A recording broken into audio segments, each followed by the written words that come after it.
কেউ দাঁতগুলো পোকাতে খেয়ে নিচ্ছে না, আমরা দাঁত পেয়েছে এই কয়েক দাঁতগুলো সব পোকাতে সে দাঁততে আবার ফুকো একদম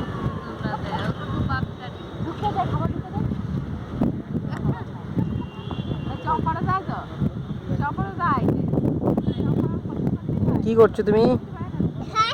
তুমি কি করছো? কি করছো? খেলছো? খেলা করছো? কি খেলা করছো? কি খেলা করছো? হুম, কি খেলা করছো? বল নিয়ে। বেশ, যা, টাটা। তুমি তো ওই অন্ধ হবে না, হুম, লক করবে না। ঠিক আছে।